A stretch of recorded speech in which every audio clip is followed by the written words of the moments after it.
Halo guys and welcome back with me Kaya Paus Kino di channel Kaya Paus Kino. Jadi hari ini hari kedua aku nge-review film secara beruntun karena ya kebetulan kan ini kita lagi menghadapi wabah dan banyak banget film yang tiba-tiba dirilis digitalnya secara cepat gak lama setelah dirilis di bioskop.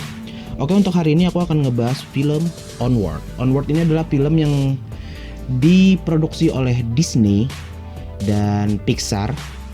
Jadi Onward ini bercerita tentang sepasang adik kakak yang bernama Ian dan Barney, di mana ketika ulang tahun si Ian, ia mendapatkan tongkat sihir pemberian ayahnya. Namun ternyata di situ tongkat sihir itu bisa mewujudkan ayahnya karena ayahnya sudah meninggal. Jadi bisa menghadirkan ayahnya lagi cuman dalam waktu 24 jam. Dan petualangan pun dimulai.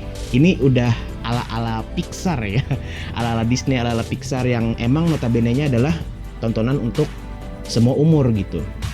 Oke, ini adalah poin-poin yang aku dapatkan di film Onward. Pertama, film ini mengulik hubungan antara kakak dan adik. Sepanjang film ini, aku menonton film Onward, hubungan kakak adik itu sangat terasa antara Ian dan Barney, apalagi petualangan mereka ketika mencari diamondnya itu kan.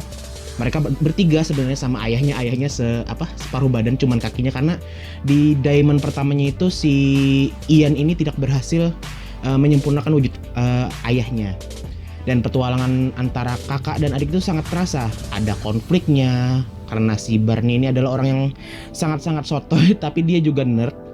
Dia kayak kutu bukunya masalah sihir-sihir kan. Kalau di Amerika itu kan ada yang suka sihir-sihir, ada yang suka Star Wars, ada yang fantasi-fantasi tentang galaksi juga.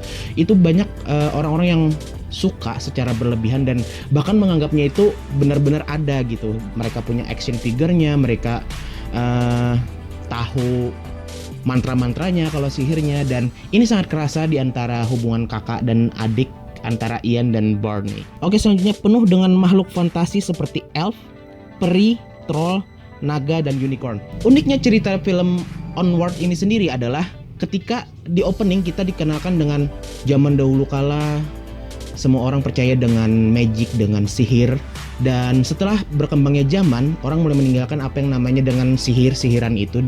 Tapi masalahnya karakter yang ada di film Onward ini tetap, jadi tidak ada manusia, tetap ada elf, ada troll, ada unicorn, ada naga, dan karakternya itu ini gila sih, fantasi banget gitu. Selanjutnya di film ini juga ada beberapa konflik selama berjalannya film gitu.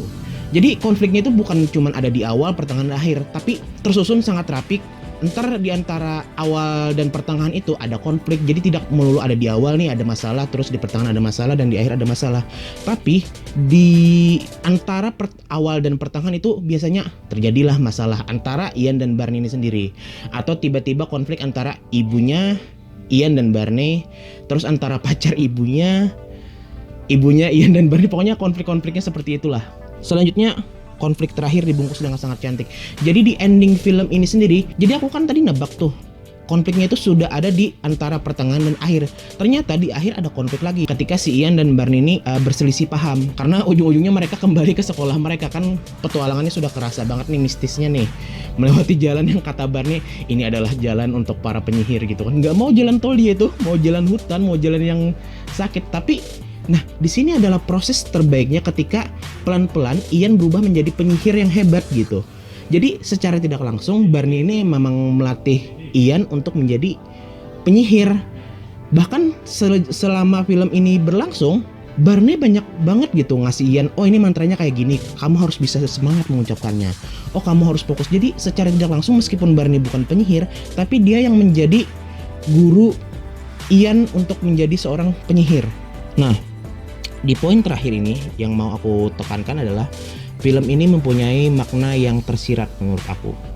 Jadi selama aku nonton film ini, kan di awal tadi aku udah ngomong kalau karakter ayahnya ini ada cuman setengah, cuman kakinya aja gitu. Nah, aku mencoba mengkaji kenapa jadi karakter ayahnya ini cuman separuh. Karena karakter separuh ayahnya lagi itu ada di anak sulung. Itu hal yang tidak bisa dipungkiri karena pasti seorang kakak akan menjadi seorang yang penanggung jawab untuk adik-adiknya. Di sepanjang film ini Barney paling jago ngoceh. Pokoknya kayak seorang pengajar, seorang pendidik yang mau ngajarin adiknya nih, oh kayak gini-gini. Tapi ternyata karakter kakak ini bisa menjadi seorang ayah gitu. Dan itu yang diselipkan, bagaimana kita mengkajinya, bagaimana kita merasakan kalau oh ternyata begini ya filmnya. Jadi kenapa karakter ayah itu cuman ada sepenggal di film Onward ini sepanjang film ini, walaupun di endingnya si Barney ketemu dengan ayahnya karena kan berhasil tuh dapat diamond keduanya dan ia berhasil ngobrol sama ayahnya. Ian yang sangat ingin ketemu karena si Ian gak pernah ketemu sama ayahnya dari kecil. Ayahnya kan meninggal. Malah cuman melihat dari bilik karena dia baru bertarung melawan naga gitu kan, dengan kekuatan sihirnya apapun itu. Pokoknya film ini keren banget. Aku rekomendasi banget walaupun ya ada sedikit yang ganggu naganya ya. Naganya kok dari reruntuhan bangunan, dari taksi. Itu sih yang membuat film ini minus karena aku berharap naganya itu naga sungguhan gitu. Karena kan sayang nih udah karakter-karakter fantasinya itu ada, kok tiba-tiba naganya nggak asli gitu. Musuh terakhirnya gitu. Tapi ya it's not problem, itu bukan masalah yang besar dan film ini tetap bisa dinikmati. Aku saranin buat kalian semua nonton film Onward karena keren banget. Tapi ya untuk sementara kita harus menonton sendiri-sendiri karena menghindari wabah yang lagi rame di negara kita. Oke, thank you buat kawan-kawan yang udah ngedengerin lagi review film hari ini. Jangan lupa untuk tetap tongkrongin akun kayak Pause Reviews buat dapat updatean review film. Bukan update sih, aku beberapa juga nge-review film lama kan. Dan thank you so much buat kalian yang udah ngedengerin sekali lagi. Grab your popcorn and watch it.